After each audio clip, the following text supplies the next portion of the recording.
Good morning, YouTube. I hope you're doing well. We're back again for another episode of the autumn bulk. It is the 25th of September. This is week 2. This episode though, we've shot about halfway through the week. The other one was on a Monday. I don't know what day of the week I usually shoot them on. I might start recording little bits from a few days, to be fair, and kind of get into a whole week. But let me figure it out. Let me cook, because this is all new, relatively new. I can't keep using the excuse of my videos being shit because I'm new to it, when there's actually now quite a few videos on the channel. So yeah, we're out here trying. So to give a little summary on the bulk so far, so yes, we're 2 weeks in. We are about 6 kilos. Let me check what the lowest weigh-in was. Yeah, we are 6.4 pounds up from our lowest weigh-in at the end of the diet, which is to say it's been, well, technically 2.5 weeks from then. Taking into account that naturally hold a little bit more water as food goes up, we're not too much heavier than we were at the end of the diet, which is at this point a good thing. I still feel like I'm looking relatively lean, not quite dry how I was at the end of the diet, but I definitely haven't got annihilated what was the fat loss, so that's good, and that's ultimately where you want to be. But what I want to talk about today, as I go through my day, I'm going to show you a little bit of work I'm doing. I'm going to take you through, it should have been upper B today, however I actually trained push with my coach friend Suki on Monday, which that video is uploaded now as well, if you want to go see that. That is chest and bullying part 2, because every now and again we will go and train together and then just, bully each anyway. But yeah, the main topic of the video today is how to make progress in a bulk. Okay, so this is a bulking series. I put it in quotation marks because who knows what the fuck it is.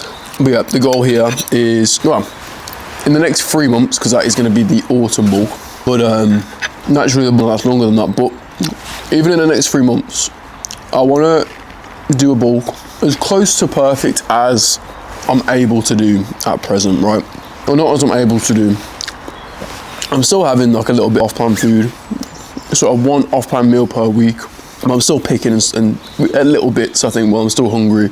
But I mean more for training, getting enough food in, but not too much at the same time. Try and follow a bulk as best as I can to get as much new muscle mass built in these next 3 months as I possibly can. Because my diets have always been somewhat disciplined, right, to a certain degree. But my bulking process prior to this year, because I've never had a coach to bulk in, it's always been, well, pretty much have a rough idea of what I'll eat, but then also eat a lot of shit on top of that. Eat a lot of food, get as big as possible, chase numbers in the gym. Before I've even earned the right to chase them, end the bulk, a fat cunt, and then have to spend a very long time dieting down. And it works for me right now, very long time. So that's what this series is really about, is how can we nail this bulk phase and hopefully someone out there may find something from this series useful, right? Even if that's just somebody to watch while they're also going through their bulk and also trying to get huge over winter. But yeah, you might eat a thing or two, right? Hopefully, that's what I hope. And I hope it's not absolutely dry and boring, although I've already been chatting shit for about 5 minutes and haven't really got anywhere. So how to make as much progress in a bulk as possible. If we're going to start with food, right, I can discuss training while I'm training. Naturally, you want to be increasing in body weight, right? People talk about main gaining. I've even seen people saying bulking is a waste of time. That's all good, right? If you can find me one person who has remained the same body weight for an extended amount of time and has in doing so achieved a really, really good shot, just they're not, they've recomped a little bit, they've dropped a little bit of fat, they look a little bit more toned. I'm talking about probably the kind of gains that most people want to make, right? They've actually got a lot larger and their body looks completely transformed. How many people do you think have done that whilst their weight has stayed exactly the same for an extended amount of time? Maybe someone with the use of some gear, right, steroids potentially could have done something, but even then, it doesn't really exist. You're looking for a unicorn. So, with that being said, naturally you're going to have to eat more calories than your body needs, right? But we do this with a really delicate surplus. As I said at the start of this, my weight is up about 6.4 pounds from the end of diet. You will expect, if you've dieted or if you've not dieted, you don't need to worry about this next part, but You kind of expect quite aggressive weight gain in the beginning. But then after that, general guidelines, because it can change a little for an individual. If you're a beginner, you might be able to go a bit quicker. If you're more advanced, well, generally will still be within this range. You want to gain anywhere from 0.5 to 1% of your body weight per week. So for me, about 170 pounds right now, 1% would be 1.7 pounds, 0.5% would be 8.5 pounds. For me, because I've had a tendency to get fat too quickly before, I'm going to sit closer to that 0.5%. I'm basically going to try and set my calories at a point where I'm gaining about a pound a week, right? Really steady. For most people, gaining about a pound a week is probably somewhere within the region of correct, because the vast majority of people are going to be somewhere between 100 to 200 pounds, right? But very, very simple, body weight by 0.005. That's the lower end of the weekly gain, and then times it by 0.01, and that is the upper end of your weekly gain. So if you want to go a bit quicker, or if you want to go a bit slower, if you're within this range, generally it's acceptable. That's how much food you need, or what's the kind of food you consume. Again, in previous books, I've done a lot of takeaway food, I've done a lot of easy, high calorie dense stuff. What you'll see me eating the majority of the time now is whole food, healthy food. Why? Because I'm going to stay healthier. I'm going to crave shit food less, which means I'm less likely to consume it. My performance in the gym will be better, and I'll probably be able to bulk for longer because I don't feel incredibly unhealthy. Because that's the position that I generally get to at the end of growth phases or bulks, is that I stop, not only because I look in the mirror and I feel, right, I've got a belly, right, for a start. Editing Jake, put that photo up because it is a cracking photo. But also I just, right. So, small surplus where that's your gain, you still want to eat quality healthy food. A lot of people get to the point they're like, do I prep or do I track my food? Or when it comes to like the diet approach, whenever I'm working with clients, it's so independent on them as an individual, and especially on their individual routine as well.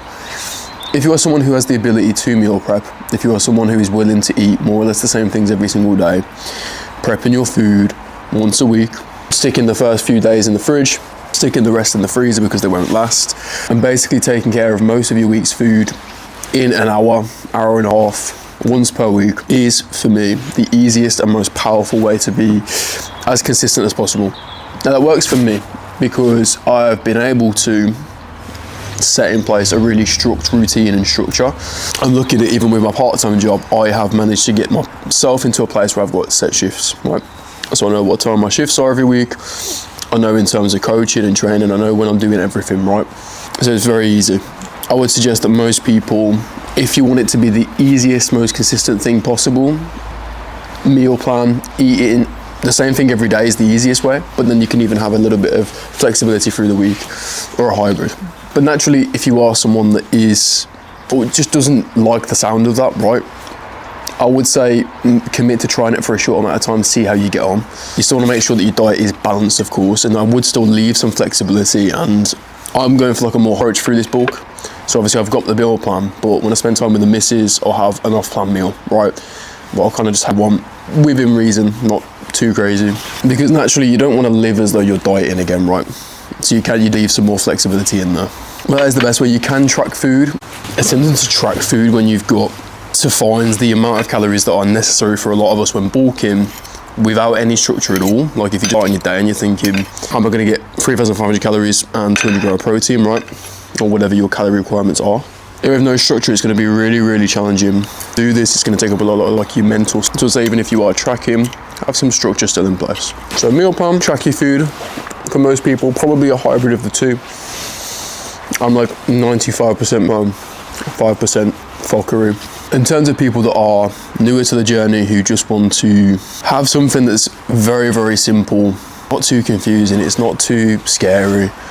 Look, like learning to track things like your food and learning to build that structure into your routine is going to help you in the long term, right? I do think it's invaluable for everyone. It makes people healthier. It gives people better results. It saves people money for a start. And I do think you should just bite the bullet and go for it. But if you do want something that's really, really simplistic, but basically what is just intuitive eating, right? Or, which for the record, I still think is impossible to do until you've been doing it for a very long time, but here we are. In fact, frankly, there are people, professionals that do it right and say they do it well. I don't think I could ever do that, because how do you know, right? A lot of our food choices a lot of time are made on like emotion, and because we need to like work more of what is actually needed right now, right? Because if I was intuitively eating a diet, I would probably finish the diet faster than when I started, right? But anyway, intuitive eating is kind of like you think you should be, right? Intuitive, it's in the word. Something easy you could do here is just make sure you're getting a serving of protein with every meal, making sure you've got 3 square meals of a certain portion size. Again, roughly eating the same things. If you're not increasing in weight, you could add a few snacks. Now, I don't mean shit. I mean, a bagel and some fruit as like a little snail. You could have rice cake, put some almond butter on it, some jam. Honestly, quite nice. Again, with some fruit, little protein shake here, handful of nuts, whatever it is. You can just add more things to your day of eating until you do start increasing in weight. That is an option as well. Personally, it's the lazy option, but you can do it. Sorry, I think my mouth is full. You can do it. I'm going to talk about training when we get to the gym, but in terms of like lifestyle, I think things outside of the gym and nutrition, sleep, super important. Be non-negotiable, whether you're training or whether you're not. Sleep should be a non-negotiable across the board for everyone. 7 to 9 hours for most people, as much as your schedule allows. Waking up at a similar time, going to bed at a similar time. As you'll know from videos before, I was always a little bit of a night owl. I'm still not getting up early. I'm getting up sort of between 8 and 8:30 now. But my ability to do that comes from not setting the alarm. It's from having the discipline to get to bed, to switch off, to stop drinking caffeine early in the day, to make sure that I'm not being kept awake, right? And it only takes literally 3 days to reset your routine. I was literally waking up between like 10, 11, even after 11, and just working really late, training after work. And one day I just decided I'm not gonna do that anymore. Set an alarm for 8. Did it for 3 days. First couple of days were a little bit hard, but once I was awake, I didn't really notice. By day 4, I was waking up at that time anyway. And outdoor sun exposure, especially first thing in the morning, is really good. Get sunlight, or at least bright light into your eyes. It's going to help you to feel more awake right now, but it's also going to help with falling asleep later tonight as well. Obviously, what coincides with sleep, kind of under this banner of recovery, is to really try and manage your stress. Naturally, there's a lot of things going on in life that stress us out, that are going to make us anxious, worried. Something, because I'm a person that I have a lot more than I do these days, struggle with anxiety and these feelings of stress. I think the weirdest part is the times that I was most anxious. Now, this isn't going to go for everyone, right? This is just my individual experience, anecdote. Well, I'm not a therapist, right? But I think when you are having these feelings of stress, for me, a lot of the time it came down to, if it was like personal stuff, it was like procrastination, not being organised, letting days get away from me. So I was kind of always chasing my tail. Never felt like I had time to just relax and I never felt like I had me time, right?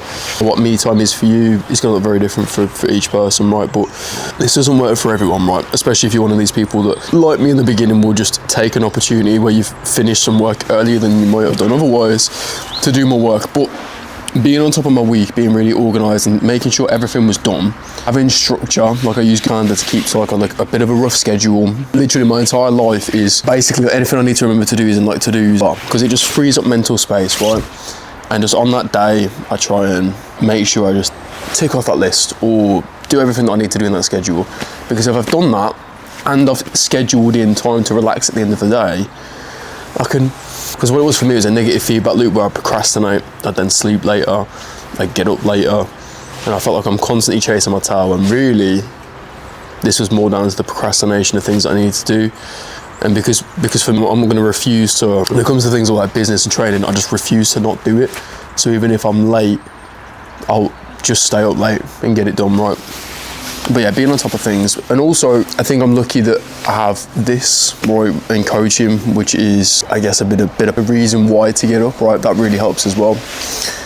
But the other thing I was going to say, and again, I want to be very careful in the way that I word it so it doesn't sound that this is something that I've struggled with, right? So when I say this, I'm not saying it's like a negative copy, right?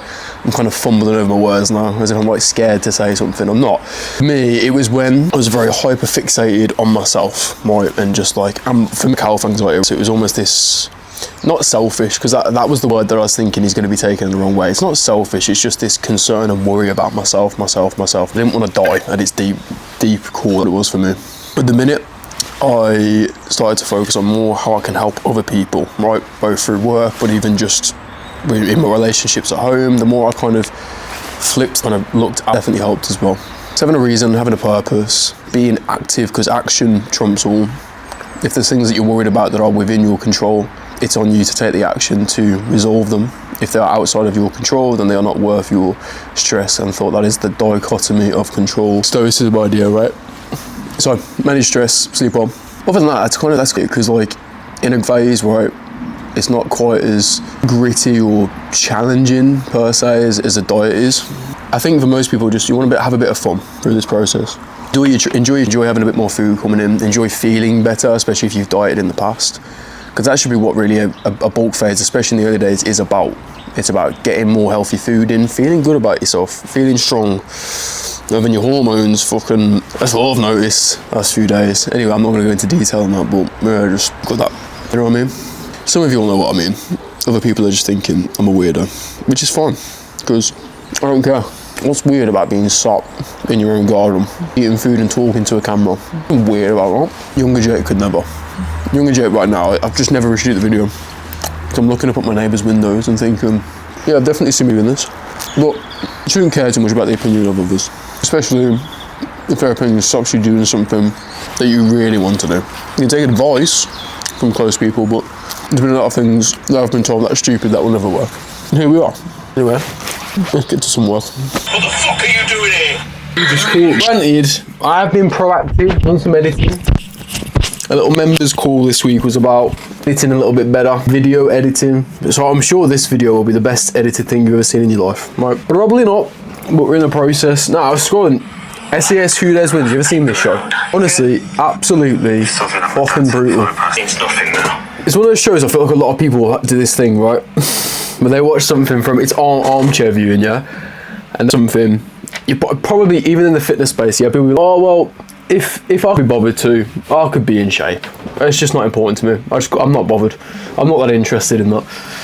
Right, which is what a lot of people say. It's like, okay then, okay, go and do it. Oh no, it's not valuable to me. What? Not feeling terrible, not struggling to get up the stairs, that's not to you? Each their own. Anyway, I watched that show and I'm thinking, yeah, I could do that. I could do that. And then I stop and think, that's easy for me to say on the other side of the screen. Anyway, cream of rice going down. We're gonna head out to train in a minute. I'm just gonna pop to the bank first to deposit some tip money that I've made from waiting. See, I'm just like you, dear viewer. I've got a normal job as well. I'm a normal guy, right? Hashtag relatable. Now we're gonna drop off some money, then we're gonna go train. I'll vlog the training session. I'll talk a little bit how to progress throughout a bulk during the training session. Hopefully during. Sometimes I still get that pressure when I'm in the gym. That's like introvert Jake. You're still very much in the swing. It's not so bad if somebody else is with me. I can very easily talk to a camera and it's no issue. When I'm training on my own in the gym, sometimes if it's just me and the camera, the little bitch voice in my head is still like, I'm not gonna talk. I want people to think I'm weird. I still get that. We'll see. Maybe today I can not be a little bitch, which is what all of this is about, ultimately. Pushing ourselves out of our comfort zones, right? That's what we're supposed to do. Cream of rice at the minute is really nice. We've got strawberries, maple syrup in there, peanut butter. I would say drizzled. I accidentally bought crunchy, so I can't really drizzle it, but I can kind of spread it. It's so nice. It's like eating a dessert, as well as a serving away into the system. So yeah, I mean, it needs to fit around your life, right? Training doesn't need to be this all-encompassing thing, right? That's something I talk about all the time is, there is no perfect time to start getting in shape, right? It doesn't matter if you work full-time, it doesn't matter if you've got kids, it doesn't matter if you're older, it doesn't matter if you're younger. There is some things that you can do that are going to fit into your lifestyle. Whether you're training 2 days a week, whether you're training 6 days a week, whether you're training in the gym at all, or you're just getting active elsewhere, whether you prep all of your food and you take the time to do that, or whether you track, or whatever your system is, there is more than one way to skin a cat. There are so many ways that we can apply it to your lifestyle. But if you want success in both, it's really important that you find that balance, that you're proactive. It's like earlier about this procrastination thing, right? You really want to try and get more done in less time, or in less time, so that you do get that actual downtime to spend with yourself. The schedule is king for me. Again, it's like recently, you saw the videos potentially, I would get up late, I just have big long to-do lists in my day, and I just kind of meander way through that. Now what I've tried to do is work to a schedule. So, in fact, let me show you. Schedule. This is going to be hard to pull up. I don't know how well you're going to be able to see this anywhere. So before, I just have big long to-do lists. The only things scheduled were the things that have to be scheduled. However, now, I've still got the to-do lists. But now, things look a little bit more like this. So there is a time block for everything that I'm going to do that day. And I'm trying to work to a schedule more. Yeah, again, this is unsexy work, but if I do that, if I stick to this schedule, I know that everything gets done in a timely manner. And guess what? As of next week, I get downtime on a Monday, I get downtime on a Sunday. That is like a few hours in the evening, which I want to do to try and learn some more guitar, because this thing is sitting untouched and relatively unloved over in the corner. I can play some video games, I can do what I want. And also, I get an entire day off a week. Right? I know there's probably going to be 2 people in here thinking, well, I work every day. And on the other side, there's going to be people thinking, only one day, I get 2 days off a week. It's whatever works for you. It's how much you're willing to work. I'm very happy with 1 day off a week. That works well for me, with some downtime whenever I can find it. But the point of the matter is, all of the things that I need to get done, I get downtime, which means I don't burn out. And whenever I need to take a deload, or whenever I do begin to get those feelings of being overwhelmed and I do just need some time away, I need a holiday, then guess what? I can structure that in. And because I've been grafting, I don't feel guilty about taking the break. And there's a nut, because there are people that feel they don't do enough, so never stop, even though they are doing plenty. And there's people that feel like they do too much, and so procrastinate and take too much time. You need to find out where on that spectrum you are. I think it was like a Chris Will idea of like type A and type B person. So yeah. Anyway, I'm gonna turn this off now because I need to up this YouTube video. This comes up. So yeah, us again in the gymnasium. So here we are in the dungeon, which is what I call this gym. If you do live local, come check out Barrett in Cayford, man, because it's just an atmosphere, right? Like old school. Quite as good as like a, you know, but it's a, I don't know, it's all for the place, man. No nonsense, plates, chef's properties. So, slightly different session today. Well, not a different session, actually. The same pull session from the split that I was following through my diet. Obviously, as a problem we discussed, I have actually switched now to an upper lower split 4 days a week in the new training split. However, I trained a push session with Suki, which is on the channel, Chest and Bullying Part 2. So what that meant is that instead of doing an upper session today, which I was supposed to do, lower sessions for the week remain the same, but then I've done push, lower, pull. It's okay. That can be, obviously, I'm a big proponent or supporter of doing most things on plan, right? If your split is push pull legs, you just put push pull legs. If you've got a bro split, you follow your bro split. You do what's on your plan, you get results. But not all of us can afford to live in that perfect bubble, which means that we can be adaptable. So he's at the end of his diet phase, he wanted me to get a session with him, record it. So that's what I did. And as you get more knowledgeable, you kind of know what you change and what you can play with. Like I say, it's the same with food. You want to be on plan. The people call that the 80-20 principle, right? You're on plan 80% of the time. Personally, I'd rather have you on plan 90% of the time. Fuck around 10%, and that's okay. So we've got pre-workout going in. Something that I've started doing now, which you'll see during the session, if I record it, I'm not sure, is that obviously you've got pre-workout, you've got post-workout. I've started having an intra-workout of just some carbs. How much of a difference is this going to make to results? Probably minimal, although because I want to do as much right as possible these days, the extra percent is going to help. So we have got some intra-workout carbs, cyclodextrin, that we'll put in halfway, and I like to have what I call a half time, right? Sessions these days are pretty long. They're intense, everything needs to fail you, right? So it's quite nice at halfway through point. We'll just set like a 45-minute timer, because sessions are roughly an hour and 15 minutes to an hour and a half. And I'll set a 45-minute timer, and at 45 minutes, I'll go get my intra-workout, and I will just take 5 minutes just to chill, drink that, collect myself again. Same as I do before session, same as I do after session, just to go again, right? And I have noticed that since doing this, the second half of my training sessions have been a little bit fresher. I found I'm not dragging my ass through it quite as much. So I'm gonna write this out, we're gonna drink the pre, and then we're gonna get into it.